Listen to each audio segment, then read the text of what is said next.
Hi, everyone. Welcome to another Dolphin Financial Radio Show. I'm Dan Wendell, owner of Dolphin Financial Group. Today, we're going to be talking about retiring when the financial markets are in turmoil, like now. And when I say now, we're in mid 2022. But what do you do when you're trying to retire, or you're thinking about retiring this year, maybe next year, and the markets are crazy? Do you think differently? Do you act differently? I don't know. Let's talk about it. So Tony Shore is going to join me. There he is. Tony, Here welcome I to am. the show. So, Tony, retiring when the financial markets are volatile. We've done a lot of shows in the past about volatility and retirement planning, but I want to talk specifically about, okay, you've already made the decision you're going to retire, or you're forced to retire, and now, boom, markets are crazy. Imagine you were retiring during the dot-com bubble burst in 2000. Imagine retiring in the 2008 financial crisis. What was the name of that, by the way? Do we have a name for that yet? I mean, The 08? That was the Great Recession. Great Recession. Is that what we're calling it? The housing bubble? Yeah, the housing bubble, and it led to the Great Recession. That's what 2008 is called. Yep. So imagine retiring during that time. I mean, we've talked about this, people during that time. But then again, more closer to home for some people, imagine retiring in February of 2020, right? Oof. As the COVID crisis hit. Yeah, that would have been scary. Not only were you worried about where you're going to get toilet paper, you had to worry about not going to work and not having income, and being scared that should I have quit my job? Yeah. Plus, there was market volatility in 2020, but it rebounded greatly in 21. Mm-hmm. So, and 2020 wasn't as bad as it is this year. I mean, really, you could have titled this show today, instead of retiring during market volatility, you could have just called it retiring in 2022. Right. Because 2022, I mean, the markets are bad this year, as everyone knows. We talk about volatility, but just because the markets are going down doesn't make them volatile. The markets can be volatile going up, but we don't mind that, right? We didn't mind 2020 so 2020, the markets went down 35%, I think, at this point. Yeah. There were 2 days in a row where the stock market shut down for the circuit breakers, for all right, everyone, 30-minute timeout, everyone out of the pool, right? Yeah. Yeah. Lightning. So it's just a baby Ruth floating in there. Don't worry about it. You got it. You got my reference. So then markets went up crazy, but we didn't mind that. So people don't talk about that volatility, but we're talking about volatility in general. So if you think about 2022, we're down, and the markets are moving 1-2% a day. That's volatility right there. Yeah. Right?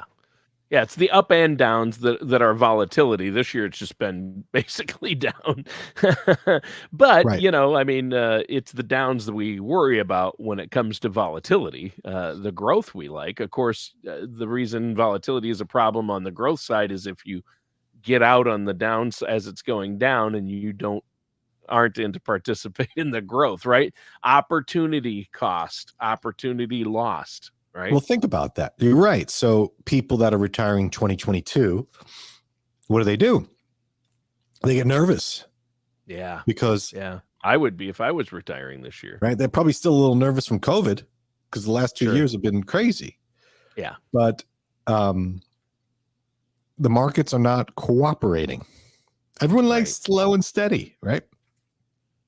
And if you zoom out to when the stock market opened, you zoom out 100 years and you see, it looks like, you'll see the blip. You'll see 08, a little blip, but in the grand scheme of things, it's nothing. So, but who has 100 years? I'm retiring today, Dan. What do I do? All right. So I'm going to go through three things to do. 3 things to do if you're retiring and the markets are volatile like they are today. Number 1. Cry. Oh, number 1 isn't cry. Fetal position first, Tony. Get it right. Under the desk in the fetal position. Right. Sure. You should get the 1950s, under the desk. Under the desk. Yeah. Duck and cover. Duck and cover. Duck and cover. I was in New York City I forget when. I forget what I was doing there. And I saw the little nuclear fallout shelter Yeah. signs. Yeah. And I was like, oh man, it was on the wall, brick wall, it's bolted on there. Yep. Just got lost in the noise, and something caught my eye, and I looked at it, and I was like, oh. And I know they just Put up recently during did a the Cold fallout. War. Yeah, they did a during the fallout Cold War. shelter Yeah. something or other test in New York City recently. Anyway, wow. You don't want to put yourself in a position to fail when it comes to retirement. So, right. What do I mean by that? If you're retiring in 2022, okay, let's say October 2022, that's in a few months from when we're recording right now, you should not be in a position where if the market was to go down another 20% from here, that you're going to be in a position where you can't retire. So you can't wait to the last minute to make financial adjustments for retirement. You have to plan ahead. Right. So if you're thinking about retiring in the near future, and by near future, I mean in the next year or two, if it's next week, we got a problem. But even if it's in the next year, you need to make changes now. And so what does that mean? Well, you need to reallocate your assets so that if we have a 22% correction, you're not experiencing a 22% correction. Let's imagine. All right, I'm going to throw numbers out there, Tony. Let's negative 22% correction. Right. Negative 22%. Let's say you have $500,000 in total. You're 63 years old and you have $500,000 and you're looking to retire. And the market goes down like it did, 30%. So what does that mean? If you're fully invested in the market and you have 500,000, 30% is $150,000. That could easily be much more than you've made working in the past couple of years. Yeah. And now, okay, if this happens and you're like, I'm going to retire this year, and now you're down $100,000 or you're down $50,000 just because who knows what, right? You're saying to yourself, what am I working for? Like, gives you even more reason to want to retire. Like, all that's gone? Like, am I never going to get it back? Now I can't retire. Now I can't get out now because the market is down. I can't get out now. Mid 2022, I can't get out now. Market's down 20% or more. But what happens if you don't get out and then it goes down another 20%? I'm not saying it's going to, but what if it did? It could. Now you're like, oh, I should have got out. So you don't want to be in that position. You don't want to be in a position where you have to make that hard choice. You want to slowly or strategically get out, which brings us to the second point, which is you need to strategically allocate retirement funds in advance of retirement into spending buckets. Different buckets. So it all can't be in the high risk. It can't all be, your retirement funds can't all be in the high risk stock bucket, which is what most people have 100% of their retirement funds in. I mean, a lot of people, because 401ks and IRAs are almost all in that high risk financial bucket. Right. So pensions are gone. So now we have 401ks. People are in 401ks. They get the company match. They know to do that. And they set that usually when they first start working there. And then they don't think about it anymore. Right. And they're told not to look. Don't mess with it. Right. So they don't. Let it ride. Yeah. Let it ride. And then when they go to retire, then they start looking every day. And then they're like, oh my God, we're down 20%. I can't believe I just lost $70,000. Right. It's like, no, that's not how you do it. You need to be proactive. And when we say buckets, this is a very common term. A lot of people like the bucket strategy. Right? And I say a lot of people, retirement planners like me. What I'm talking about here is, okay, Tony, you want to retire in 2 years. Okay. So in 2 years, the year will be 2024. What I want to do is take, well, how much, and then we start, there's a lot to it, but in a nutshell, how much do you need to live in 2024? Are we going to turn Social Security on? Yes or no? Whatever. Okay. I need $20,000 out of my retirement savings to live in 2024. Okay. Let's take that $20,000 now and eliminate all risk so that in 2024, I know that that's going to be 20,000. Sure. Right. So if the market and there crashes, are vehicles, there are retirement vehicles and options to do that. And right. And a lot of times the 401k doesn't have that option, but they might have something. Right. So you might have to actually go and do it yourself. A lot of people use target date funds. I want to talk about that. Well, next week we'll talk about those, but those aren't perfect either. So you have to actually be proactive about this and say, I don't want any risk for money I'm going to spend in the next 6 months, 1 year, 2 years, 3 years. And you put it in a bucket, right? And then you say, all right, after that, I'm going to need 40,000 a year for the next 5. So then you start saying, okay, so I need money in year 3 and in year 4 and in year 5. And then you can allocate strategically these buckets and take a little bit more risk and so on. And the longer you go out, the more risk you can afford. But then the next year you have to reallocate again. So what bucket it goes in depends on the time horizon of when you need it. It's all about timing. It's more about when you need it. It's more about when you need it. It's as much about when you need it as it is about how much you have, right? Exactly. And because it doesn't matter how much you have, it's how much you need to spend. So it's all about when income. you need to spend it and when. And you might say, I don't know when. I don't know what I'm going to need. I'm not a wizard, right? But that's what the whole point of retirement. That's why you work with a wizard named Dan Wendell. Yes. Yeah, that's a good one. Seriously. I'm more like the guy behind the curtain wizard, right? Just pulling levers.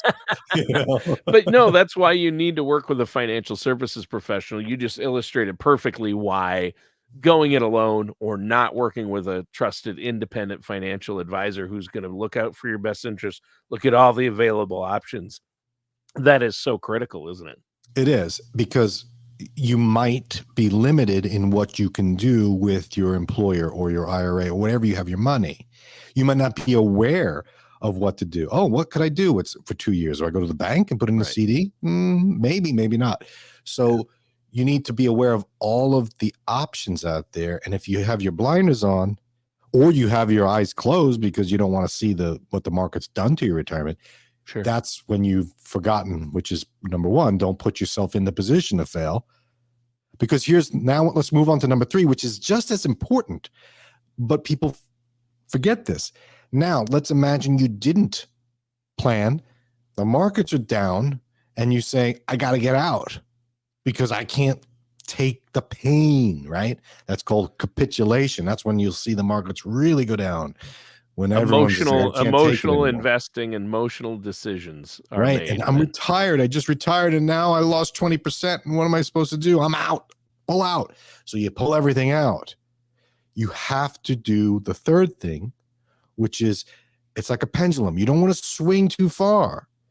You have to maintain a long perspective. You have to have those buckets for the long term, because if you put everything in cash now, because that seems like a safe play. I'm going to retire this year. Everything's out. 401k, go into the money market. I'm not going to make anything. I'm going to make 0.5%. Hey, I'm not losing. So, right? Not the worst thing you can do.